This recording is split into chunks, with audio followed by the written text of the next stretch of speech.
بسم اللہ الرحمن الرحیم۔ رسائل و مسائل سیریز میں ایک اور سوال اور اس کے جواب کے ساتھ حاضر ہیں۔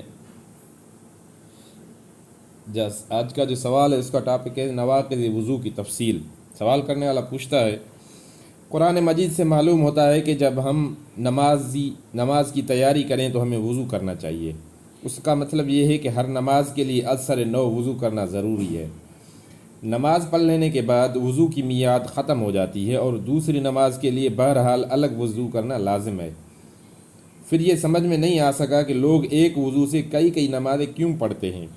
اس طرح قرآن میں وضو کے جو ارکان بیان ہوئے ہیں ان میں کلی کرنا اور ناک میں پانی لینے کا ذکر نہیں ہے، اور نہ کہیں ایسی افعال اور عوارض کی فہرست دی گئی ہے جن سے وضو ٹوٹتا ہے۔ اس صورت میں کلی وغیرہ کرنا اور بعض امور کو نواقض وضو قرار دینا کیا قرآنی تعلیمات کے خلاف نہیں ہے؟ یہ سوال تھا۔ جواب میں مولانا صاحب فرماتے ہیں، بلا شبہ وضو کے بارے میں قرآن مجید میں یہی حکم ہے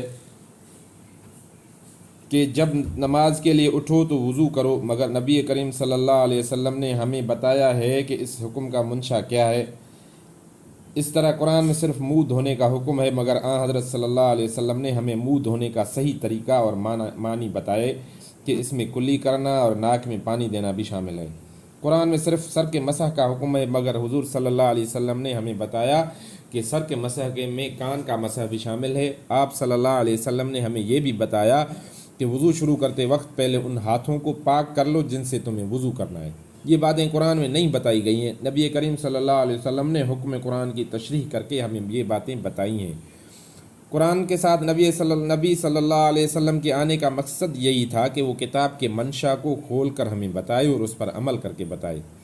آیت وَأَنزَلْنَا إِلَيْكَ الذِّكْرَ لِتُبَيِّنَ لِلنَّاسِ مَا نُزِّلَ إِلَيْهِمْ سورہ نحل میں اس حقیقت کو بیان کیا گیا، یعنی اے نبی، ہم نے یہ ذکر لوگوں کے پاس براہ راست بھیج دینے کے بجائے تمہاری طرف اس لیے نازل کیا ہے کہ تم لوگوں کے سامنے وضاحت کے ساتھ اس ہدایت کی تشریح کرو جو ان کی طرف بھیجی گئی ہے۔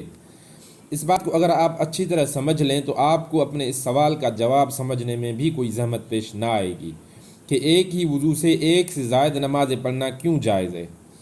دراصل نبی کریم صلی اللہ علیہ وسلم نے ہمیں بتایا کہ ایک وضو کی مدت قیام کس قدر ہے اور کن چیزوں سے یہ مدت ختم ہوتی ہے۔ اگر حضور کریم صلی اللہ علیہ وسلم یہ نہ بتاتے تو ایک شخص یہ غلطی کر سکتا تھا کہ تازہ وضو کے بعد پیشاب کر لیتا یا کسی دوسرے ناقض وضو فعل کا صدور اس سے ہو جاتا اور پھر بھی نماز کے لیے کھڑا ہو جاتا، یا مثلا دوران نماز میں ریح خارج ہو جانے کے باوجود نماز پڑھ ڈالتا۔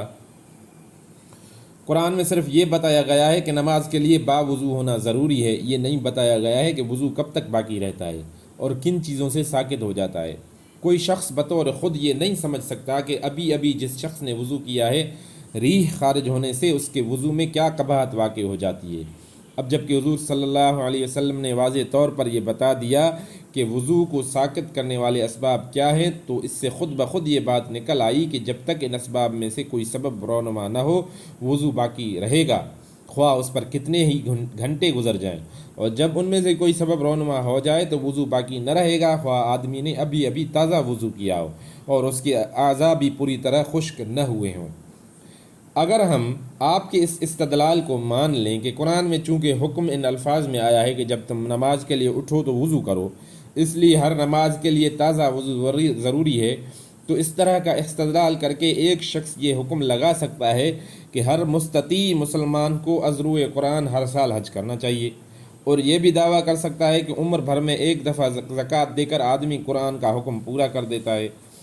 تشریع رسول سے بے نیاز ہو کر تو ہر شخص قرآن کی ہر آیت کی ایک نرالی تعبیر اور تعویل کر سکتا ہے، اور کسی کی رائے بھی کسی دوسرے شخص کے لیے حجت نہیں بن سکتی۔